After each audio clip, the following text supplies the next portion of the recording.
No one at Valance & Co. that morning knew the woman in the faded hoodie was the same person who had purchased the entire dealership chain just 3 months prior. She didn't arrive with an assistant. She wasn't carrying a luxury handbag. She didn't step out of a high-end vehicle, just a silver Civic, its rear door paint faded by time. No one greeted her. No one asked if she needed help. No one cared enough to wonder. Some glanced. None really saw her. And that was precisely the point. Before we go further, tell us where you're watching from. If stories like this stir something in you, hit that subscribe button, because what comes next, you won't want to miss. Her name was Selena Harper, 30 years old, CEO of Harper Lux Automotive. The youngest black woman to lead a luxury dealership empire, stretching across 11 showrooms in 5 states. She'd been on finance magazine covers. She'd spoken at investment summits in Dubai. But that morning, she walked in as just another woman. No title, no shield of wealth, no signal of status. She wasn't there to be served. She came to see what happens when someone like her walks into a place like that, looking like no one they were trained to respect. Selena stepped through the glass doors of Valance & Co., as if no one needed to hold them open for her. She didn't rush. She didn't hesitate. Her pace carried the quiet assurance of someone who knew exactly where she was going and why. 10:02 a.m., Friday, clear skies. Sunlight slicing down the front steps in perfect symmetry with the metal frames. Inside, the air was sterile and polished. LED lights refracted off crystal panels and hardwood floors. Each of her steps reflected on the waxed surface below, like echoes in a space designed not to hear them. No one greeted her. No one looked up. Just a quick glance from the receptionist, enough to register gender, skin color, and attire, then back to typing.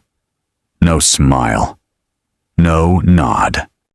Selena wasn't surprised. She was, in fact, counting on it. Selena Harper, 30 years old, CEO of Harper Lux Automotive, a luxury car dealership empire stretching from New York to Los Angeles. But today, she carried no business card, no Bentley, no platinum card or assistant. Just a faded hoodie, worn sneakers, and empty hands. A white man walked in less than a minute later. Pressed shirt, tailored trousers, German car keys dangling between his fingers. Within 15 seconds, a young male staff member approached, slim-fit suit, espresso in hand. A showroom smile bright as LED. Selena remained still. It was as if she were offering the world one more chance to notice her. No one took it. She turned toward the black electric coupe in the center. Smooth curves, quiet lines, a vehicle designed to speak softly and still command attention. She had signed off on the design herself, fought to launch it against market advice, and now she stood before it like any other woman out of place. A male employee passed her clean-shaven, crisp scent trailing in his wake. He didn't look at her, but when another white man entered moments later, his posture changed. He turned around, re-energized, headed straight for the new arrival. Selena didn't move. Her hand grazed the polished metal of the coupe, not to inspect it, to remember the fight it took to bring it into this world and what it meant that she still had to prove she belonged near it. Nearly 5 minutes passed. No one spoke to her. "What are you looking for today?" Trent's voice was practiced, neither rigid nor warm. Polished neutrality.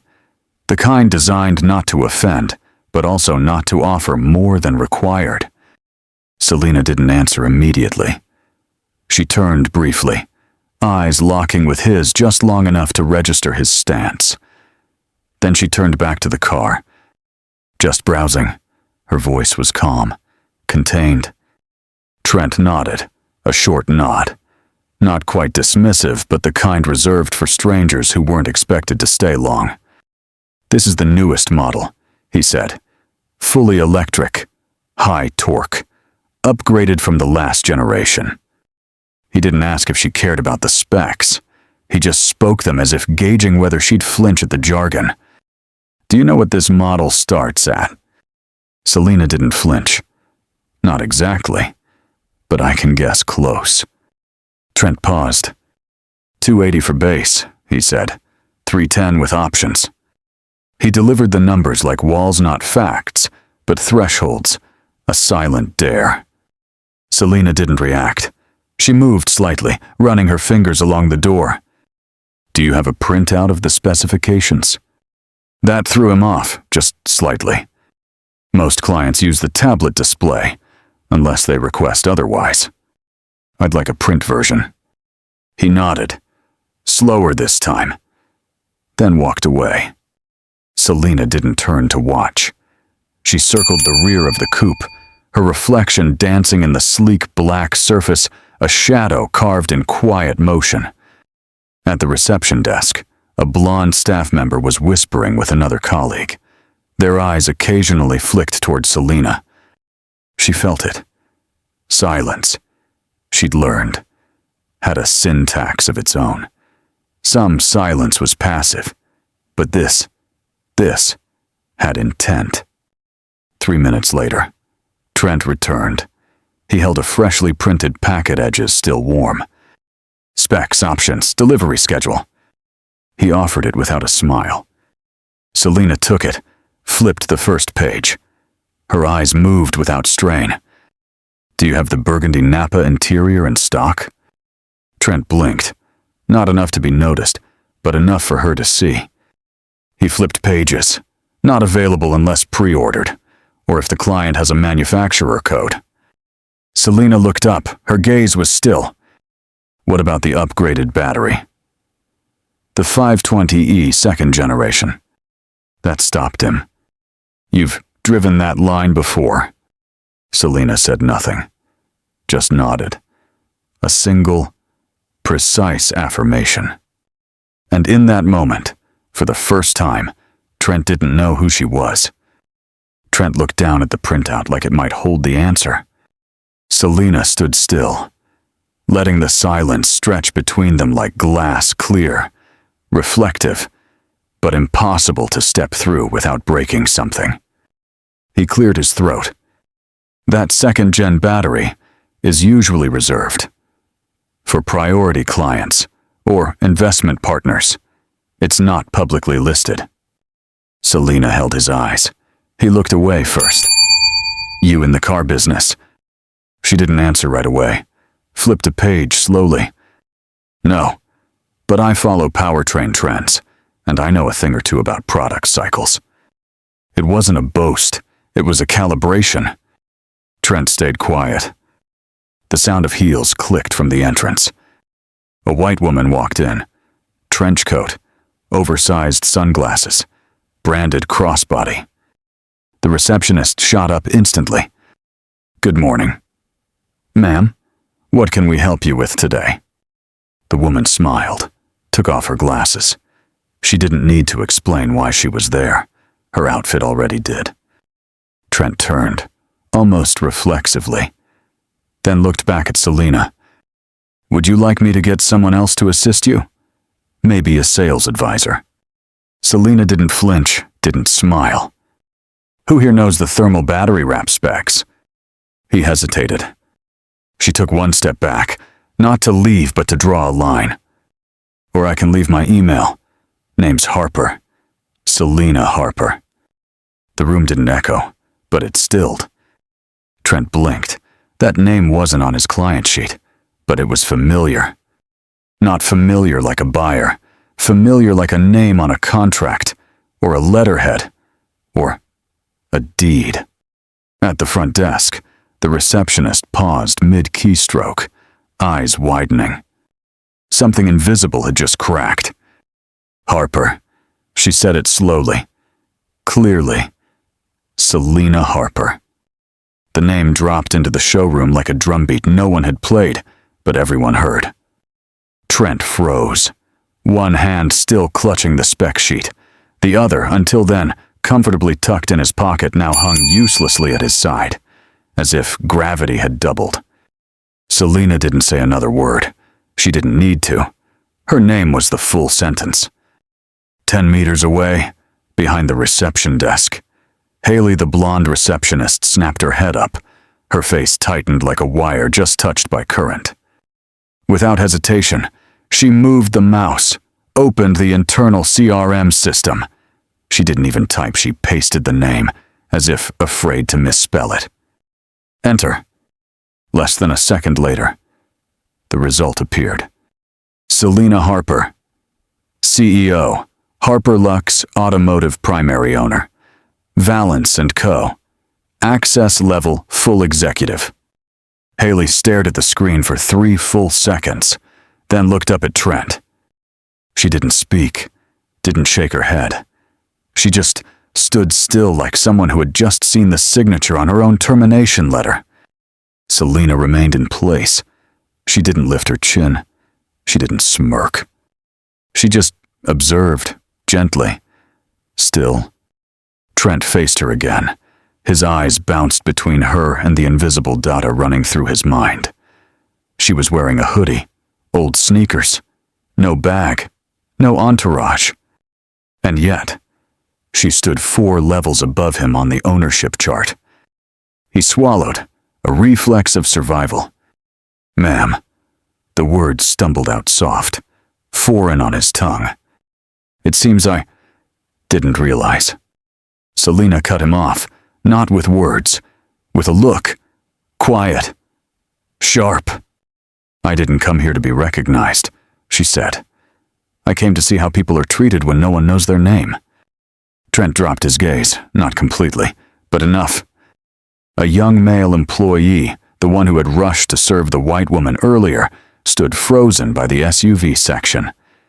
He didn't know what had just happened, but the air had changed. Not the jazz music, not the AC, but the way silence shifted in the room, like gravity realigning.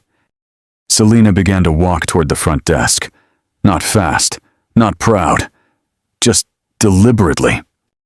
Haley stared, didn't smile, didn't apologize. She stepped back, quietly, as if returning space that hadn't been hers to occupy. Selena placed the spec sheet gently on the desk. Thank you, I've seen enough. She turned to leave, then paused. I'll come back. Not because I need a car, but because I want to see someone else. Treated right. Even if they don't carry the name Harper. The final sentence rippled across the showroom like water dropped onto still glass. No one spoke. No one dared. Selena walked out. No one opened the door for her. Not because they didn't want to, but because they no longer knew whether to use their hands or their respect. The glass door slid shut behind her. No slam. Just a quiet exhale, as if the air inside had been pulled out with her. Selena descended the steps, wind brushing against the sleeves of her faded hoodie. The silver Civic waited in the farthest corner of the lot, unremarkable, unnoticed. She didn't head to it right away. Instead, she turned back, standing far enough not to be seen, but close enough to watch. Inside, nothing moved, but it wasn't the curated calm anymore. Haley sat still behind the desk, her hands long removed from the keyboard. She was no longer looking at her screen. She was looking at Trent. Trent was speaking with another employee, mouth moving, but no one could hear what he was saying. His hand shifted nervously, woven, unwoven, the ritual of a man who once led, now unsure if he was still allowed to. Another staff member, stepping out of the side office, paused, felt the tension. Didn't ask, didn't need to. Everyone could sense it. Something had happened, and the woman who caused it didn't need to raise her voice. Selena still stood outside. The sunlit edge grazed her left cheek. She blinked once, slowly, not from pain, from recognition. She knew this feeling. When you leave a room, but your presence stays. Inside, Trent pulled his phone from his pocket, didn't call, just opened the scheduling app, then his email. No appointment named Harper, no direct email from her. He looked at Haley. She didn't speak, just nodded. That subtle nod that says, she's real, and she was just here. Trent headed toward the private office. The glass door closed behind him. And at that moment, the whole showroom deflated. People moved, sound returned, but no one met anyone's eyes. A whisper floated. Who was she? No reply.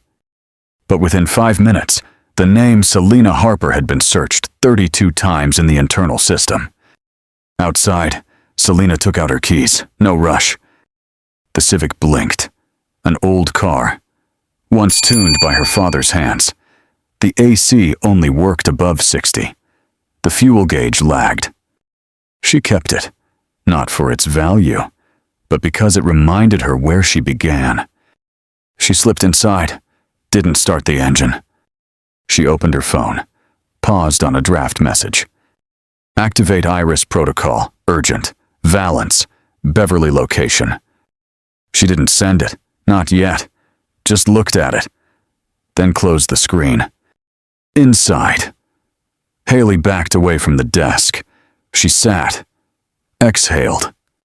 Someone passed behind her, tried to ask, didn't. Selena's presence had lasted less than 20 minutes. No shouting, no accusations. But everyone knew something had broken, and shame had entered the room. Selena shifted the car into gear. The Civic rolled out. No screech, no growl, just gone. But inside that showroom, they all knew she had been there. And she would return, not for a purchase, but to see how they would rebuild, after being seen. Selena turned right on 5th Street, easing down a slope toward the freeway. The Civic rumbled faintly beneath her. Not broken, just honest. Like the sound of a heart that had grown used to working harder than it should. She didn't play music, didn't turn on the AC. Just cracked the window slightly. Let the wind bring in warm pavement and California May. She didn't replay the showroom scene. She didn't need to. She remembered every look that avoided her, every polite sentence soaked in judgment. 10 minutes later, she parked outside a quiet coffee shop. No influencers, no heels, no flashy bags. Just wood tables, steam from espresso machines, and her Selena Harper, a woman who had just silenced a showroom with a sentence. She opened her laptop, typed slowly, deliberately. To Iris Harper Lux. Com subject. Iris protocol. Activation. Request location. Valence. Beverly Hills. I arrived. I observed. The system isn't technically broken. It's ethically off course. Staff don't just overlook. They've learned to sort people by glance, tone, invisibility. I don't need investigation. I need intervention.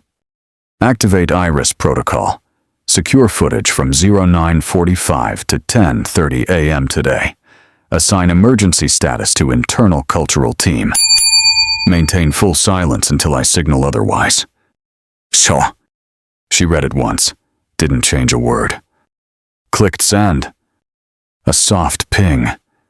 And just like that, 3 departments in San Jose began silent mobilization. She opened her phone.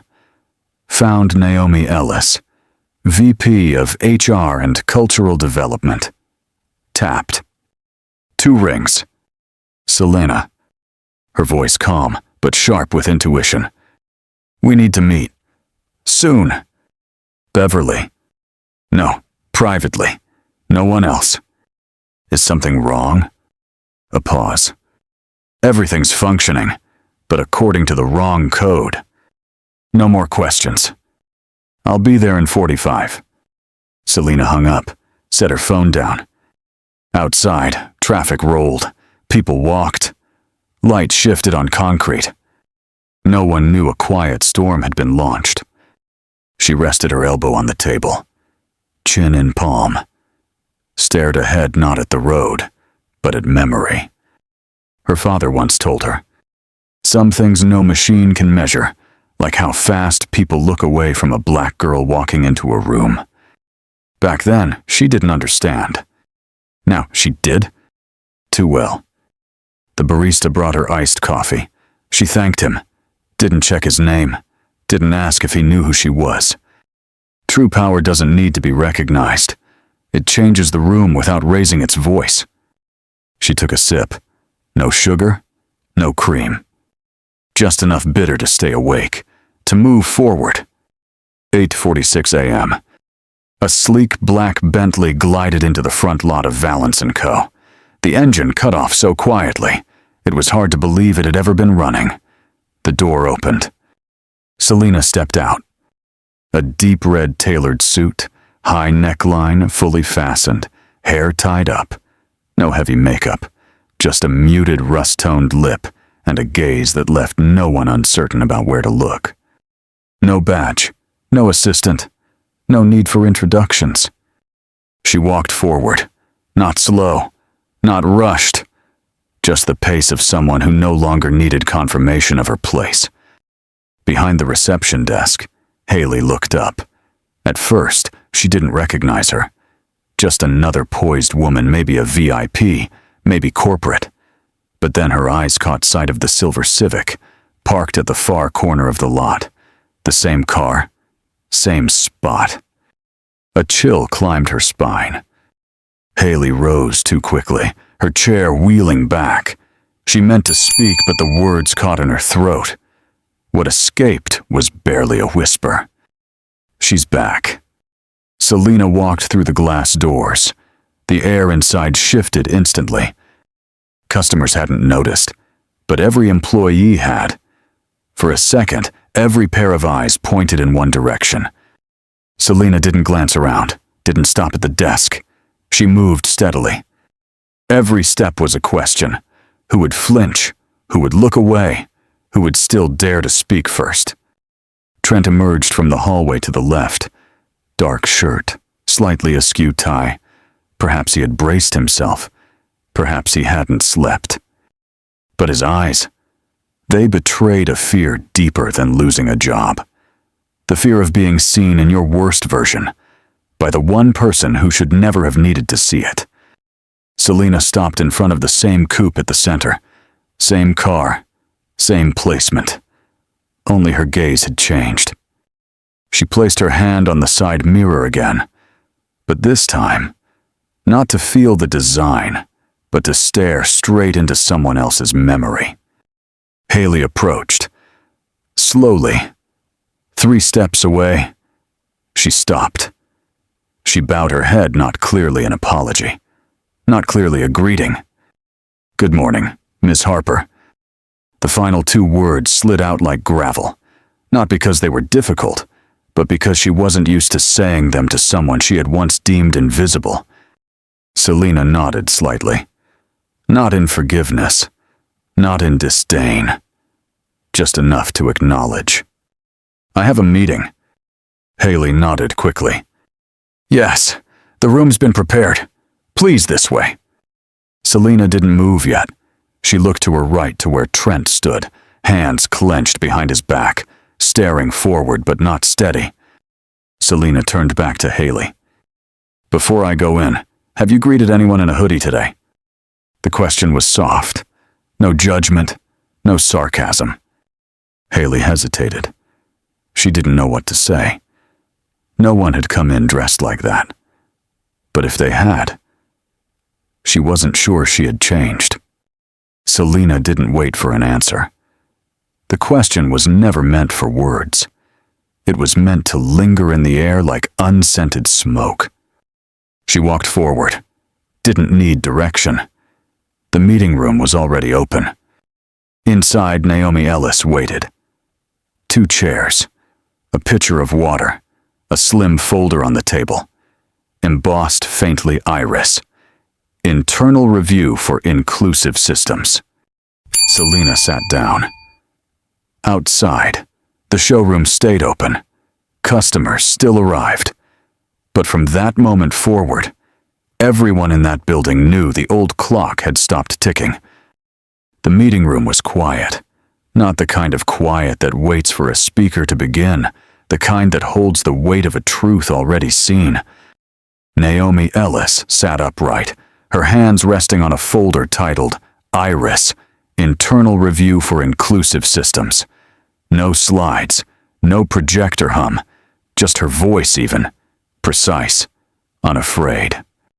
We've pulled all footage from 09:45 to 10:30 that morning, audio included. There were 14 staff on duty during that window. 11 engaged with customers. 5 noticed you. None approached. 3 looked and turned away. 1, the manager, spoke, but with skepticism and preconditions. Selena didn't interrupt. She listened with still eyes, her hands folded calmly. No pen, no nod. Just listening like the words were assembling a puzzle she had already solved. Naomi continued. Body language analysis shows receptionist's reaction was drastically different toward you and white clients. Sales rep prioritized other guests within 15 seconds, ignored your presence for over 4 minutes. There was also a recorded comment post-visit. Someone referred to you as a guest not aligned with the showroom's image. Selena didn't blink, but Naomi saw the slight tension along her jawline, a small sign the words had landed. In my report, Naomi said quietly, this isn't just discrimination. It's system fatigue, a result of not being questioned for far too long. Selena finally spoke, her voice low, clear. So they no longer think it's wrong. Naomi nodded. Exactly. They think they're doing it right. Selena turned her gaze toward the glass wall. Her reflection stared back unwarped, unapologetic. If I hadn't said my name that day, would anything have changed? Naomi didn't respond, not because she didn't know, but because the silence was the only honest answer. Selena turned back. I'm not asking for sympathy. I'm asking to remind you systems only change when someone's afraid to lose something. She tilted her head, slightly. So the question is, what do they fear losing more, their job title, or the illusion that they're innocent? Naomi exhaled, a short breath. Not heavy. I've drafted 3 response scenarios. 1 internal reform retraining all Beverly staff, with 90-day shadow monitoring. 2 leadership swap, bring in an outside management team with light PR. 3 internal disclosure anonymous case study sent across all branches. Selena didn't answer immediately. She looked down at her glass of water. Didn't drink. Just observed. I choose the 4th. Naomi raised her eyes. Do all 3. Her words weren't for drama. They were instruction. We're not fixing a showroom. We're correcting a moral compass. Naomi nodded, a small smile. Not cheerful, just in agreement. Selena stood, smooth, measured. Send a message to all locations within 24 hours. Subject, we saw what wasn't said. Body, no blame, no shame. Just one question. If she wasn't Selena Harper, would you have treated her the same? Naomi wrote it down, then rose beside her. 2 women, 1 black. 1 brown walked out of a room that never needed volume to be powerful. And outside, in the showroom, those who once looked past a faded hoodie were learning to stand still when power walked by, even without a sound. 10:37 a.m., an internal email was sent from the CEO's office to the entire Beverly Hills showroom team. The subject line? Bold. We saw what wasn't said. Inside, just 1 line. If she hadn't been Selena Harper, would you have treated her the same? No one replied. No one was asked to respond. But within 15 minutes, the entire showroom went quiet. Not the kind of quiet from a slow morning, but the kind when a mirror is placed in the center of the room, and everyone is forced to look. Trent Lawson walked into a side meeting room. No one went with him. On the table sat a white envelope. No name on it, just one line in italics. Internal notice, private and confidential. He opened it, no accusations, no word like termination. Only this. Please temporarily relinquish management authority for 14 days. The internal culture team will conduct staff feedback interviews. A final decision will follow. No blame, just an open door. And on the other side, a light Trent wasn't ready to face. Haley received a message from Naomi Ellis. Meet me. No meeting. No fear. Just truth. She read it 3 times, then stood and walked upstairs. Naomi was already waiting. No laptop. No checklist. Just 2 chairs and a cup of tea. Sit. Haley, Naomi said. Her voice wasn't cold. It was honest. I'm not here to punish you. I'm here to understand. Why couldn't you see that woman as a customer? Haley sat. She didn't cry, but her hands turned pale from how hard she clenched them. I didn't mean to. She didn't look like the people who usually come here. Naomi nodded slowly. That's what we have to change. Not just in you, but in the system that made you think that was okay. Over the next hour, 3 more employees were called upstairs. No one was scolded. No one was accused. But what?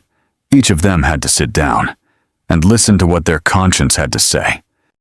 At 11:22 a.m., Selena walked out of the showroom. No one stood to see her off. No one offered her coffee. No one asked where her car was parked. But no one dared turn away either. She passed through the lobby, eyes forward, steps steady. And when she reached the glass door, she paused. She didn't turn back. She didn't say a word. She just touched the door softly, and that was enough to leave a lesson behind that would linger long after she was gone. On the drive back, Selena opened her laptop, typed a new email to the Iris team. Subject Phase 2, System-wide Audit. Inside. Don't wait for incidents to test ethics. Don't wait for names to measure kindness. Audit every showroom. No advance notice. Let's see. How many have learned to serve, but forgotten how to see? She hit send. The road ahead stretched long. No more showrooms in sight. Only spaces waiting to be measured again. Every glance, every greeting, every hesitation. And Selena would be the one holding the ruler, not to judge, but to ask, where is fairness really standing? Marlon Reed had just placed his coffee cup on the table when his phone buzzed. A scratched Android dropped once at a bus stop, now lit up with a simple alert. A new email from Office of the CEO. Subject line: we saw what wasn't said. He opened it.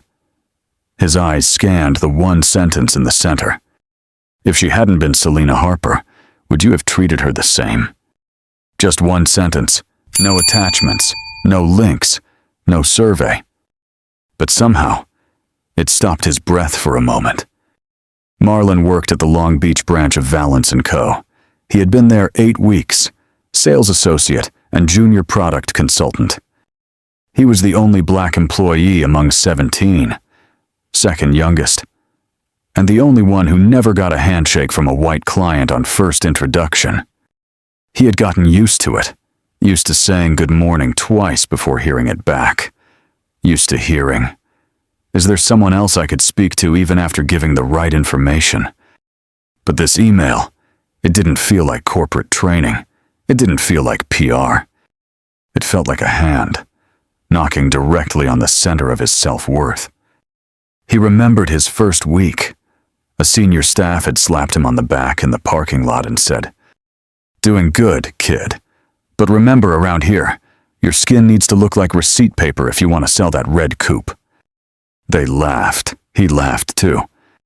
That night, he Googled how to build credibility as a young black salesman in the luxury car industry. No clear answers, just blogs about haircuts, cologne, suit colors, ways to look elegant enough, but not threatening.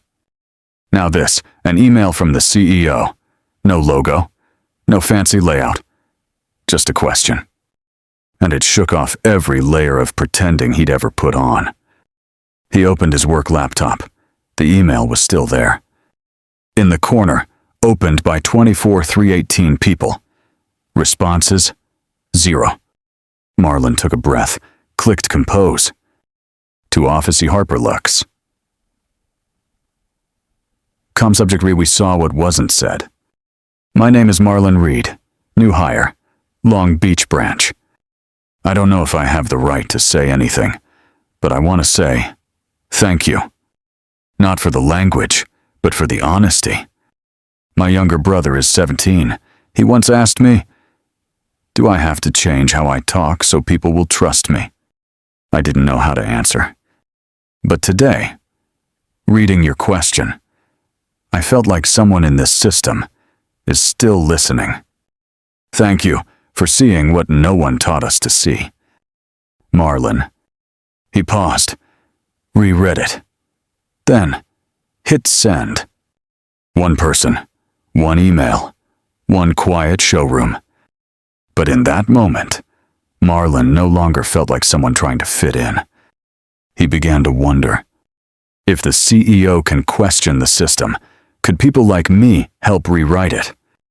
Marlon wasn't planning to check his email after work, but at 6:42 p.m., while doing the dishes, his phone buzzed. A simple notification. Reply from Selena Harper. His hands froze, water still running, heart silent. He dried his hands, opened the message. Subject awry, we saw.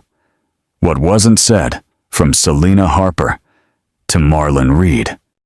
Marlon, I read your email twice. Not because I didn't understand it the first time, but because it reminded me of my own brother. He once asked me, why do they smile at me only after hearing my title? I didn't have an answer then. I still don't. But this much is clear. The fact that you wrote, quietly, honestly, without asking to be seen tells me one thing. You are exactly the kind of man I want in this system, not to blend in, but to question it. We are building something. I don't need followers. I need co-architects. Thank you. Not just for your courage, but for putting into words what no audit ever captures. Keep walking. We see you. Marlon read every line, slowly, his eyes blurred. He checked again. This wasn't auto-reply. This wasn't a PR team. No one had ever called him a co-architect before, and no one had ever written, "We see you." That night, Marlon didn't sleep right away. He opened his personal notebook, wrote a single line. If I don't look like what they expect, then I'll be the image a 17-year-old black boy needs to see. Somewhere on the 29th floor, Selena Harper closed her laptop, brewed herself a ginger tea. Not because she was tired, but because she needed stillness. She had received over 300 responses, stories of exclusion, confessions of complicity. But Marlon's email, she answered that one herself. No assistant, no filters. Because she knew he wasn't just an employee, he was the reason she started this. She stood by the window, city lights still glowing, cars moving. But inside, Selena wasn't in motion, she was present. She whispered a line, to no one, to herself. We're still out here, and we're not quiet because we're weak. We're quiet because we're listening. 3 days later, at noon, Marlon's inbox lit up again. Another message, another name. From Selena Harper, CEO Harper Lux, subject. An invitation, not an obligation. Marlon, I've been thinking. You wrote with humility, but I saw strength. We're launching a pilot. Small, but vital. It's called the Iris Youth Advisory Circle, a group of employees under 30, different locations, one mission.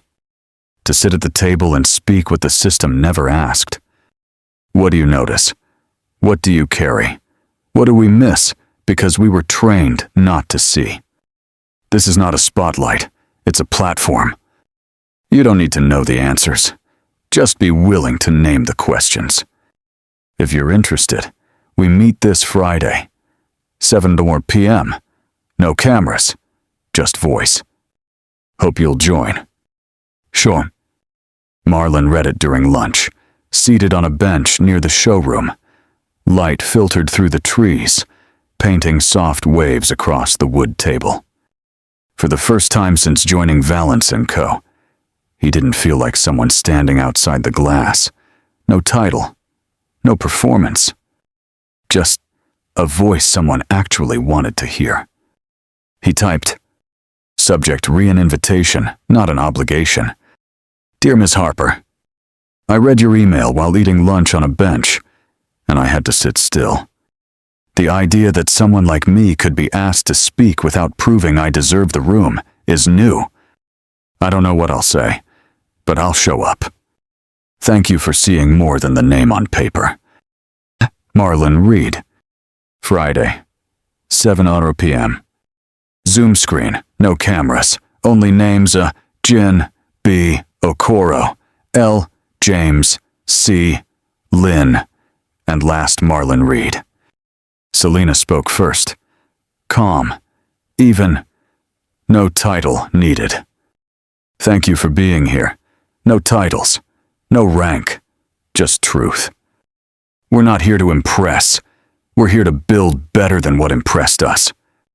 Let's begin with the hardest question. When did you feel like you didn't belong?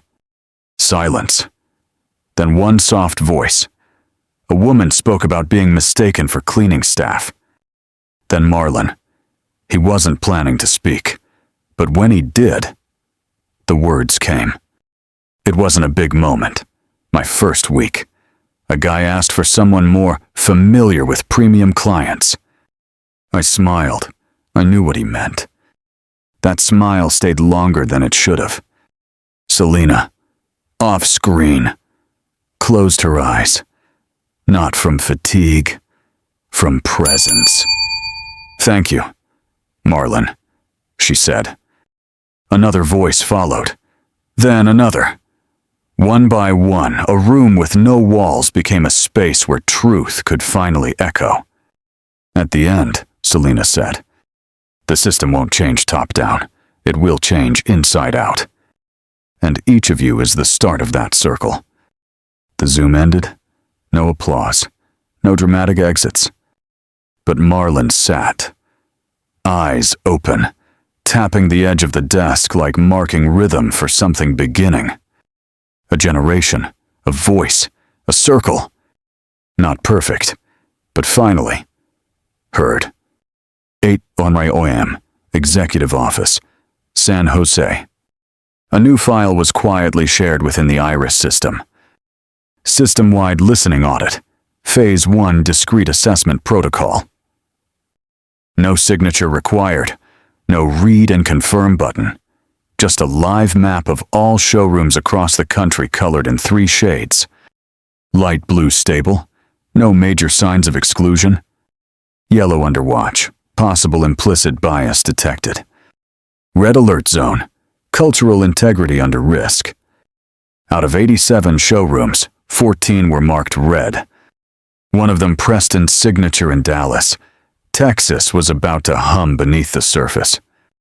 At Preston's signature, the manager was Devin Page, 38. White, smooth, calculated. He read internal politics like a gambler reads wind. Devin wasn't against reform. He just made sure it never left the memo. The moment Iris sent the dashboard, he called a private meeting with his core team. "We'll respond fully," he said. "We'll follow protocol, and we'll make sure no one here is unfairly affected by a passing political trend." In the corner sat Tasha Browning, 32. Black. Only black employee in the room. She didn't speak. She didn't flinch.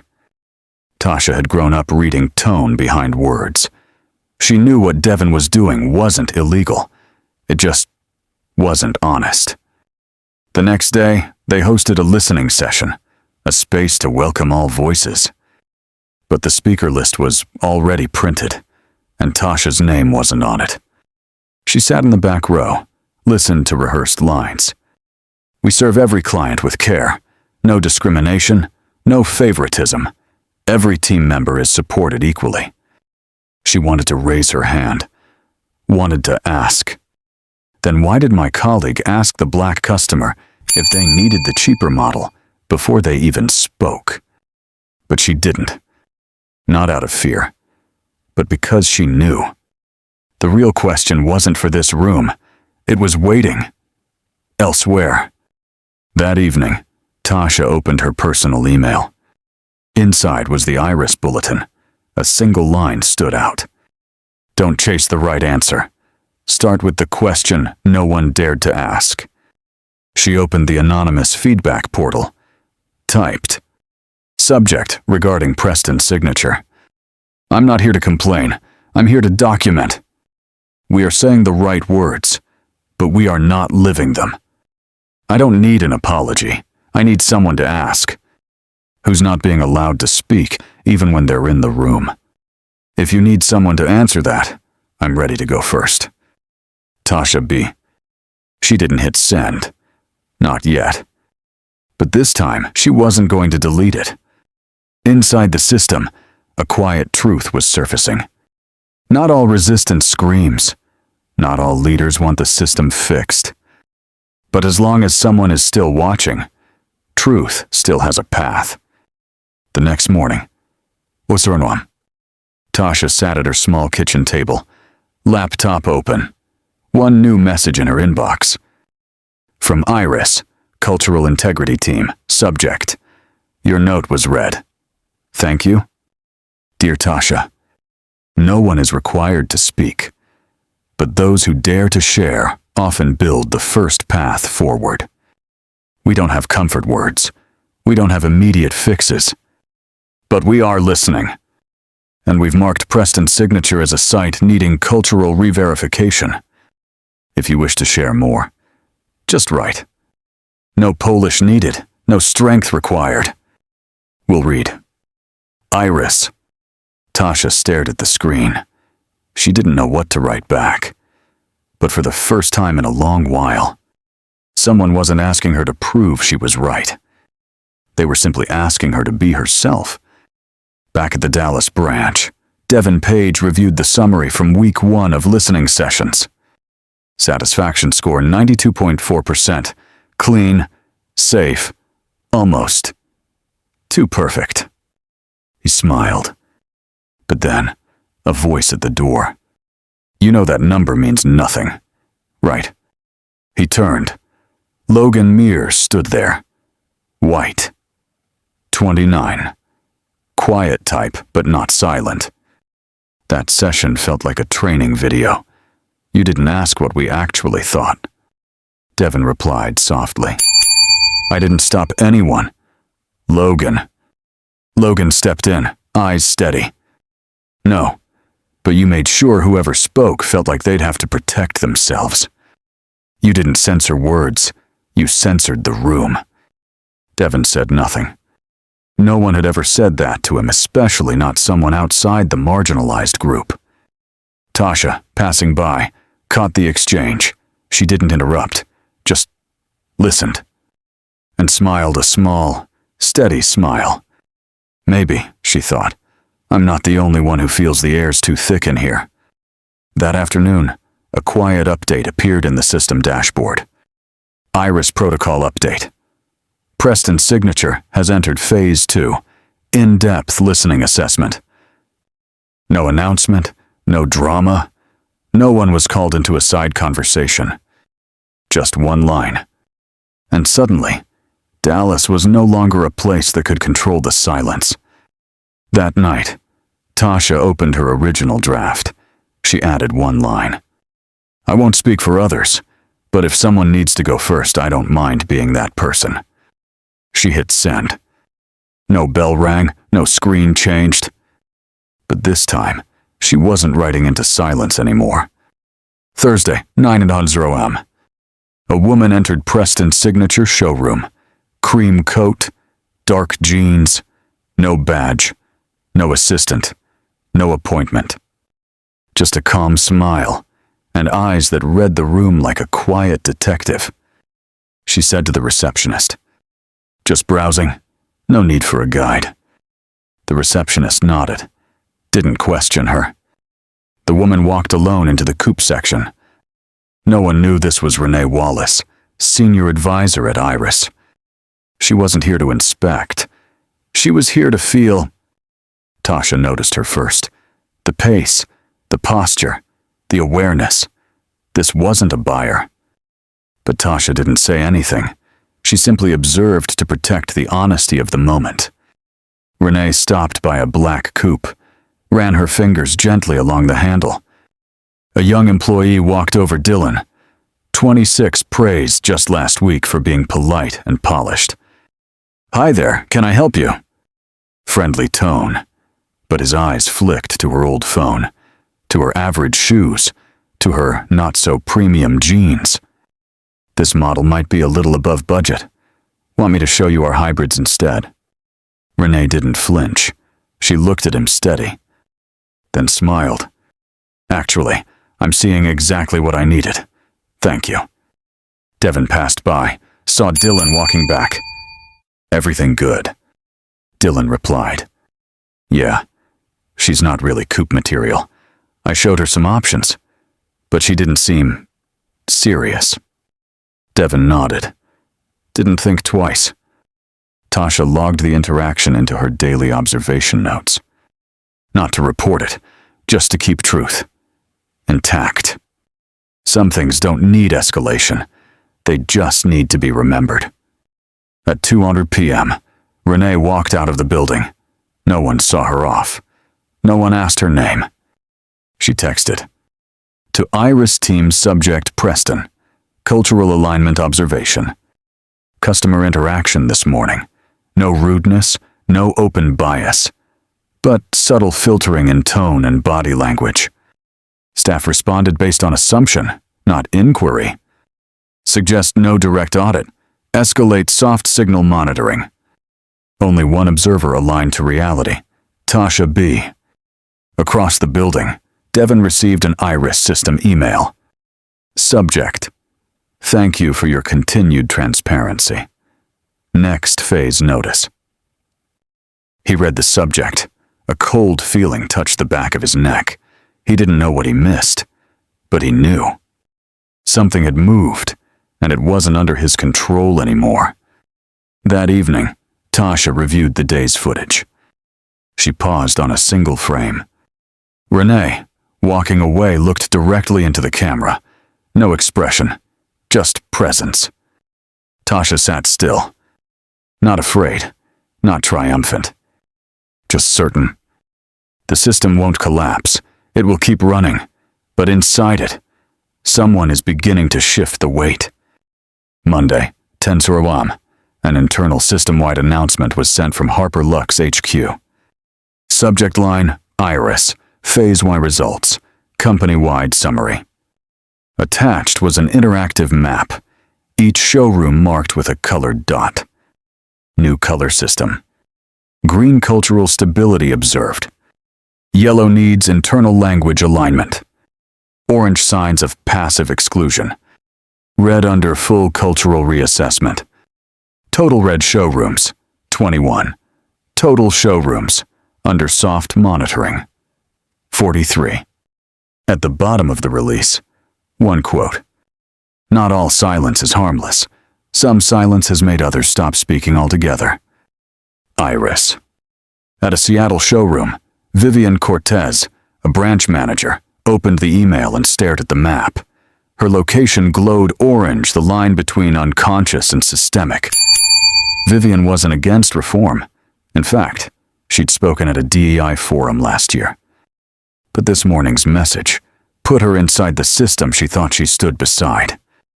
"This is real now," she whispered. In Houston, a different branch saw sudden change. The former manager had resigned after receiving the iris assessment. Replacing him, Keith Brown, 41, black, previously head of technical services. For the first time, that branch had a black leader. In his first staff meeting, Keith entered without a suit jacket, just a crisp white shirt, and one sentence: "I'm not here to fix everything. I'm here to make sure that starting today, no one needs to force a smile just to be heard." The room fell silent, then one clap, then many. Not because he was black, but because everyone was tired of pretending just to stay safe.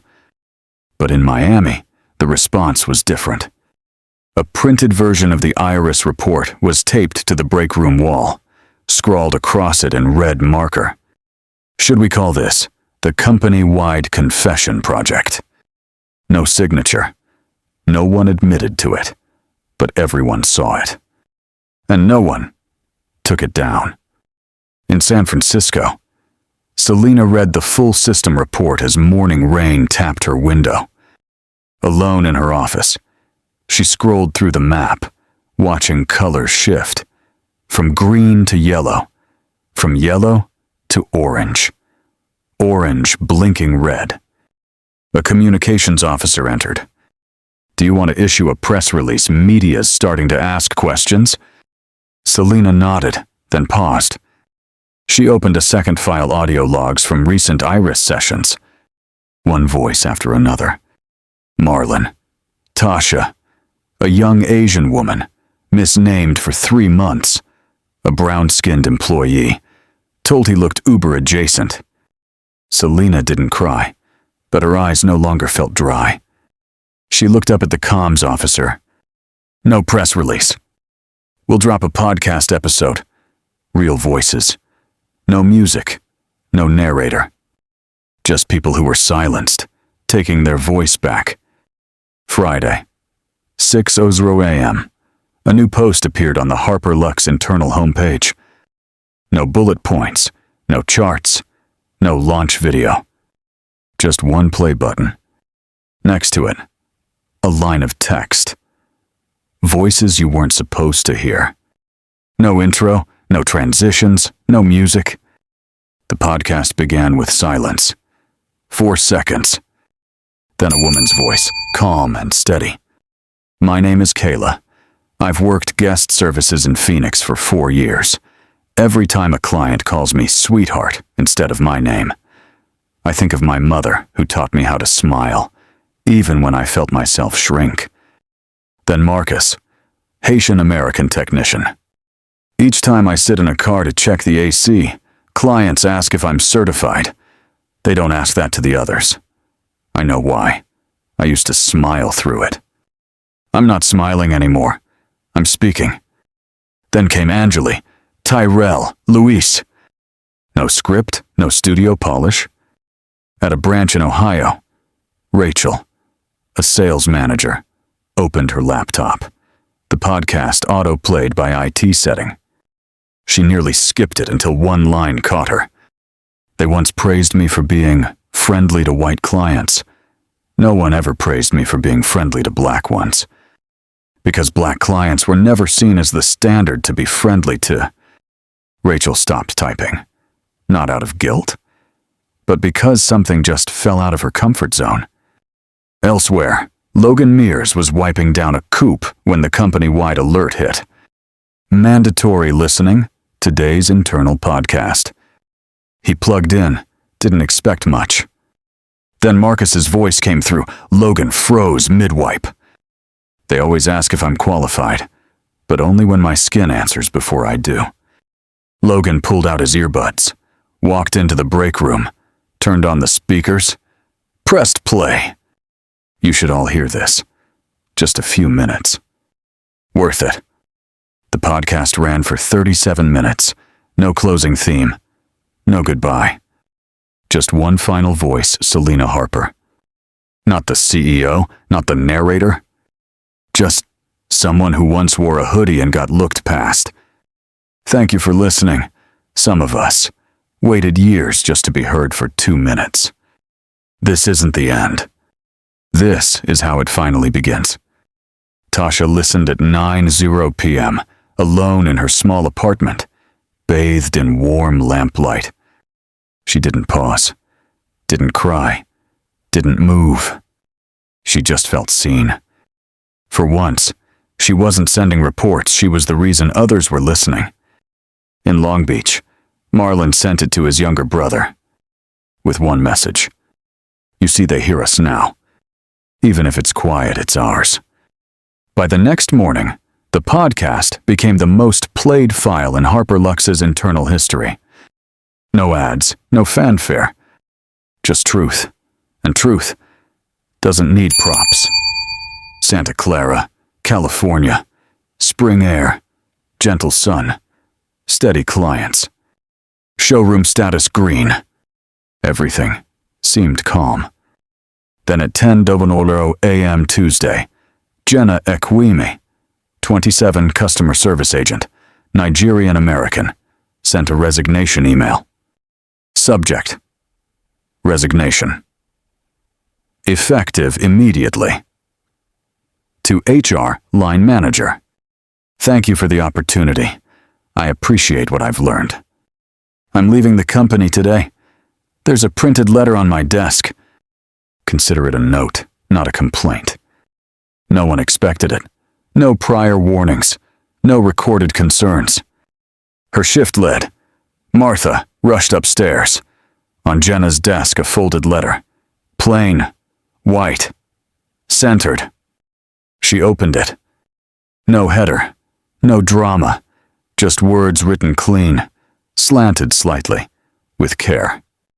I'm not angry. I'm just tired of raising my voice to be heard at the same level. No one called me unprofessional, but every time I wore my hair natural, someone asked if I was going out that weekend. No one said I was aggressive, but whenever I spoke directly, people's eyes changed like I had ruined the room. I was never excluded. I was just never included. Everything here is polite. And because it's all so polite, I had no way to say. This is quietly breaking me. I'm not leaving in anger. I'm leaving so I don't disappear slowly. Jenna. The room went silent. Martha placed the letter on the meeting table. She called everyone in. No names were mentioned. No one was blamed. She simply said, "We're doing something wrong, and we've trained ourselves not to see it." The regional director reread Santa Clara's last IRIS report. 100%. No signs of discrimination. 95% safe work environment. He called the IRIS line. How do we spot a crack when the wall is perfectly painted? Selena read Jenna's letter that evening. She printed it, pasted it in her personal journal. Below it, she wrote, "The quietest rooms may be where the most voices are going unheard." The next podcast episode was updated. Opening line Jenna's letter, read by an anonymous voice. No dramatics, no background music, just the words of a woman who didn't want to vanish politely. Monday, 8:00 a.m. Selena Harper sat at the corner of her office, barefoot, legs folded under her, a cup of black coffee cooling beside her. Across from her, a wall-length screen displayed the Harper Lux showroom map, a familiar palette of green, yellow, orange, red. She stared at it in silence. For weeks, this map had been the heartbeat of the IRIS audit, a clean, clickable interface, color-coded calm. But it wasn't enough. Not anymore. She turned to her chief integrity officer. Color can't carry truth. People do. The CIO raised an eyebrow. You want to scrap the dashboard? Selena nodded. No more showroom colors. Starting next week, we assess people, not spaces. That morning, a new memo was drafted. Internal Memorandum, Culture Tracking 2.1. From Office of the CEO to all Harper Luxe managers and leadership staff. Effective immediately. Iris will shift from site-based assessment to individual leadership tracking. Our focus is no longer what the room feels like, but what tone the leaders set. Every showroom doesn't reflect itself. It reflects someone. And going forward, we will call that someone by name. The memo spread like fire, quiet fire, the kind that makes people straighten their backs without knowing why. At the Dallas branch, Devin Page received the email while reviewing lease reports. He didn't open it at first, just hovered. Then, at Durham, his phone rang. Unknown caller, Harper Luxe HQ. He answered. This is Devin. The voice on the other end was calm, professional, almost kind. Mr. Page, we're conducting follow-ups with key leadership figures. Your name came up consistently. Devin leaned back. I wasn't aware of any issues flagged in my last assessment. Pause. You weren't. That's what makes this call important. Another pause. We'd like to invite you to participate in a pilot conversation round with other branch managers. Not to defend your leadership, to examine it. Devin exhaled, measured. Is this voluntary? Technically, yes, but in a shifting culture, opting out is a message too. At that moment, Tasha Browning passed by Devin's office. He didn't look up, she didn't pause. But both knew something just moved. Not an accusation, not a verdict. Just a question. And it had a name attached to it. Meanwhile, across the country, Selena recorded a voice note for internal broadcast. No script, no suit. Just her voice. We've spent years pretending neutrality equals fairness, that silence equals professionalism. But the truth is, systems don't exclude. People do. And so do people correct them. She paused. From now on, we are not watching buildings. We're watching behavior.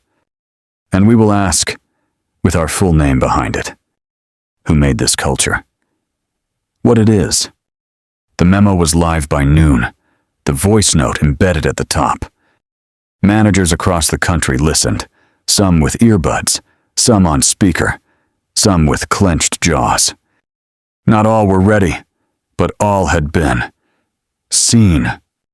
In Long Beach, Marlon saw the update, smiled to himself and whispered, now it's getting real. Wednesday, 4:00 p.m. Devin Page clicked the Zoom link from the Iris scheduling email. Leadership reflection. Roundtable. 8 participants. 60 minutes. No agenda. No titles displayed. Just names. No one knew who would speak first. The screen loaded. 8 squares appeared. Some cameras on, some off.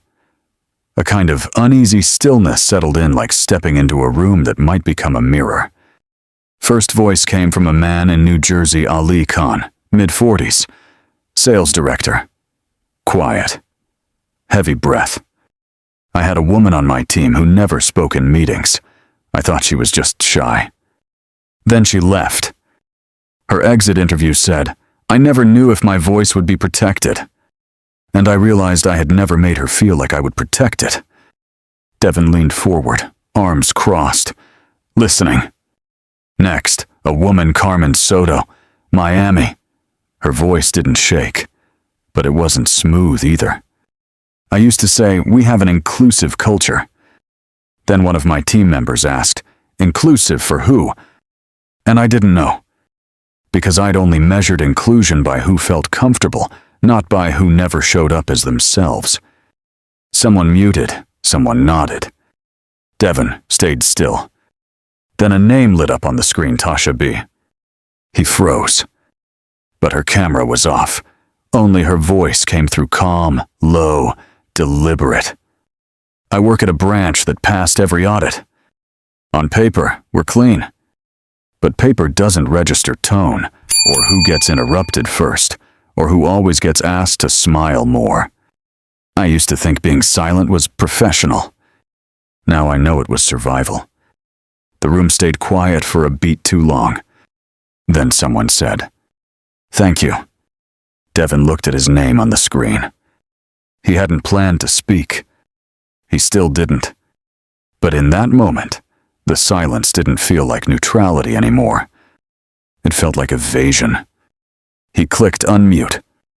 Devin Page, Dallas Branch. Voices paused, eyes flicked. I've led a team for 7 years. Our numbers have been strong. Client retention above average. I've always thought of myself as steady. He exhaled. But I've started wondering if I've confused steadiness with distance. I don't yell. I don't micromanage. But maybe that's just a way I've stayed out of conversations I should have stepped into. A breath. No one jumped in, which meant he was being listened to, not corrected. He added, "I've read some of the feedback. I've seen my own name next to words like safe but inaccessible, respectful but vague. I thought that was fine. Now I don't know." No one praised him, no one clapped. But Carmen said, "If you can say that here, you can say that out loud in your branch." Ali added, "You don't have to have all the language. You just have to stay long enough to hear it." Meeting ended. No closing speech. Just a chat box blinking with one message. "Thank you all for staying in the room." Devin closed the laptop, exhaled again, this time longer. At the same hour, Selena sat in her apartment, reviewing anonymized transcripts from multiple roundtables. She didn't look for scandal. She looked for shifts. A shift is not an apology. A shift is not performance. It's the space between the first time someone hears themselves speak honestly and the moment they choose to say it again on record. She smiled slightly, marked Devin's initials with a small note. First crack, not collapse but light. Friday, 3:09 p.m. Preston Signature Showroom, Dallas. The staff expected a typical end-of-week review, sales numbers, service backlogs, weekend forecast. Instead, Devin Page walked into the glass meeting room, holding nothing but a notebook, no printouts, no agenda. He stood for a second, then sat down, not at the head of the table, just in the circle. People looked at each other. Even Tasha blinked. Devin cleared his throat. This isn't a performance review. This isn't about KPIs. A pause. The fluorescent lights buzzed quietly. This is a room to talk. No rank, no retaliation. I'll speak, but not first. And then, he leaned back in his chair. Silence stretched, not tight, just uncertain. Until Malik, from service intake, crossed his arms, voice low. "Can I say something?" Devin nodded. "You don't need permission in here." Malik looked around, then at the floor. "I've worked here 4 years. Every time I ask a question that sounds too direct, people say I'm getting aggressive. I've been called passionate more times than I can count, but never insightful." He shrugged. "It's subtle, but you start editing yourself, until one day, you forget how you actually sound." Someone across the room murmured, Then Haley spoke. The same receptionist who once panicked when Selena walked in without being recognized. "I used to think bias meant being cruel, but I've realized bias can be soft, like assuming who needs more help, or who can be left alone. I've done that. I didn't mean to, but I did." Tasha sat still, listening. Not judging, not flinching. Just there. Devin finally leaned forward. I heard a phrase last week. Professionalism is often defined by proximity to whiteness. I didn't like hearing it, because it made me uncomfortable. But it also made me think maybe discomfort is the first sign that I'm getting closer to something real. He didn't look at anyone when he said it. Because this wasn't about performance. It was about practicing presence. Tasha took a breath. Spoke. I didn't think I'd see this room shift. I've sat here for 2 years watching people decorate their words and leave their truths at the door. Today, I brought my full self in. Devin looked at her, then at everyone. This isn't the last time we'll sit like this. In fact, this is the only meeting I care about repeating. No one applauded, no one took notes. But when the meeting ended, no one stood up first. People lingered, looked around, as if taking in the new arrangement of space, of air, of voice. That evening, Tasha opened her personal notebook, wrote one line. Today, the person in power chose to listen before leading. And because of that, I no longer feel like the only one holding the mirror. At Harper Lux HQ, Selena received a short email. Subject, Dallas, informal circle held. Body. All staff, no script, no directive, no minutes recorded. Just a room. That stayed full even after the silence ended. Selena closed her laptop. No response needed. Sometimes, leadership looks like speaking clearly. Sometimes, it looks like letting others speak first. Monday morning, Showroom, Charlotte, North Carolina. At 8:00 a.m. sharp, the branch manager, Dana Ung, unlocked the staff lounge. On the whiteboard, she'd written, "If you've ever left a meeting feeling invisible, come join us." No clipboards, just voices. No memo from HQ had arrived, no instruction to hold a session, and yet 15 chairs were arranged in a circle. By 8:30 a.m., 12 employees showed up. By 8:35, they had started talking, not about sales targets, not about clients, about the feeling of being visible only when convenient and being erased when inconvenient. One person cried, no one rushed them. In San Diego, another branch rearranged their showroom after closing hours, moved the luxury SUVs to the back, cleared space near the entrance, set up a round table with water, tea, and a sign. Circle of things we've never said. 6 people came. One of them whispered, "I've worked here 9 years. This is the first time I've been asked how this place feels on the inside." Iris didn't send instructions. Selena hadn't pushed a new policy. But the ripple had begun. And ripples, when aligned, become current. Tuesday, Harper Lux HQ, San Francisco. Selena sat at her desk, reading a flood of internal summaries, dozens of branches, writing voluntarily. We held a listening circle. We had one person speak for the first time. No one recorded, but no one forgot. She leaned back, closed her eyes. This is no longer audit. This is transition. She opened a blank file, typed one sentence. Iris, Cultural Reflection Council proposal. Then paused, took a breath, and typed names. Not executives, not veterans. Instead, Tasha Browning, frontline witness. Marlon Reed, the question that started the echo. Kayla Phoenix, the voice from the first podcast.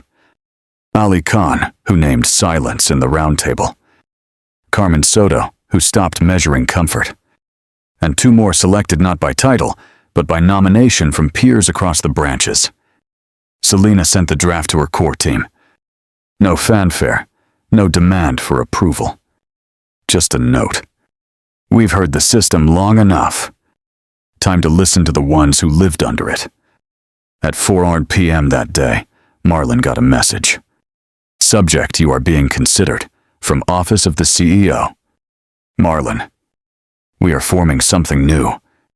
Not a committee, a compass, You don't need to be fluent in policy. You just need to remember how the silence felt, and help us keep it from returning."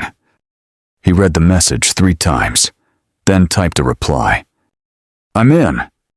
Not because I know the map, but because I know what it feels like to walk without one." Meanwhile in Dallas, Tasha stepped out of the showroom after her shift. Her phone buzzed. She stopped under the evening sky. A notification, same subject line, same sender. She smiled, didn't open it right away. Instead, she looked up at nothing in particular, just sky. "From the margins," she whispered, "to the meeting room." Then she opened the message not with hesitation, but with belonging. Thursday, 6:09 p.m., a private Zoom link. 7 names. No titles. Iris, Cultural Reflection Council. Teo, Session 1. The screen was quiet at first. A few black squares, 2 muted mics, 1 background dog bark. Then the first camera came on. Tasha Browning, her face calm, not rehearsed. A lamp behind her cast soft light over her shoulder.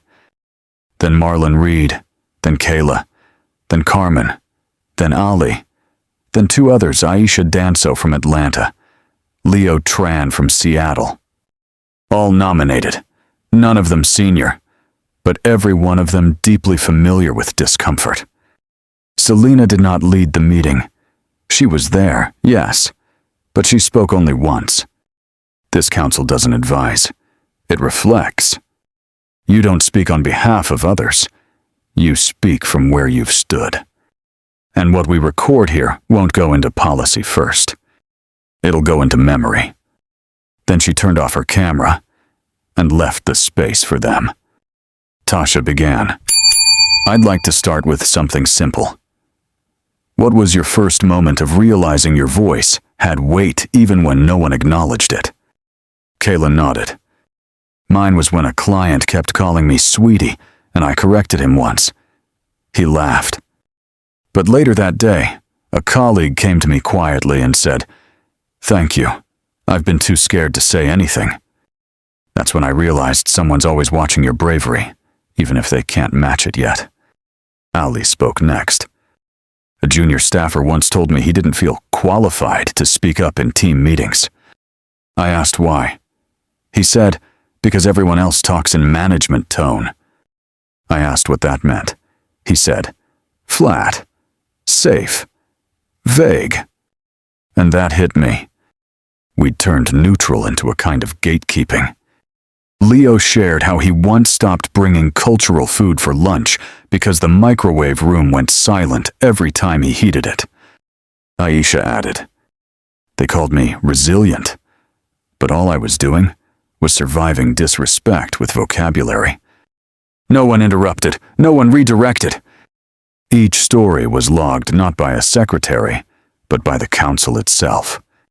At the top of the shared document, living archive, what wasn't in the employee handbook. They spoke for 92 minutes, not one solution, no action plan. But something had shifted. Not in the company. In them. They were no longer notes in a report. They were the record. Near the end, Marlon unmuted. What if this council becomes the place where every new leader has to sit before they start? Not for training, for listening. Kayla smiled. Not orientation. Reorientation. The call ended without a goodbye. Just a message left in the chat box. We begin here. Not to fix, but to remember out loud. At 8:17 p.m., Selena reopened the Zoom log, scrolled through the transcript, paused on one line. Resilience is just endurance with better vocabulary. She sat for a long time, then clicked Save as PDF. Named the file Iris, Oral Truths, Voton 1. And below that she typed one more line. They didn't ask for power, they just asked to stop whispering. Saturday, 3:15 p.m., Newark, New Jersey. Selena Harper stepped out of a rideshare vehicle in front of one of the smallest Harper Lux branches on the East Coast. She wore no makeup. No assistant followed. Her black blazer was wrinkled at the collar, as if she'd just stepped out of a long conversation with herself. She didn't schedule this visit, didn't email ahead. She walked into the showroom alone. Inside, there were only 3 staff on duty. It was a slow day. Rain tapped against the windows like a soft drum roll. A young black receptionist glanced up. Selena smiled gently. "Hi, just browsing." The receptionist blinked, then paused.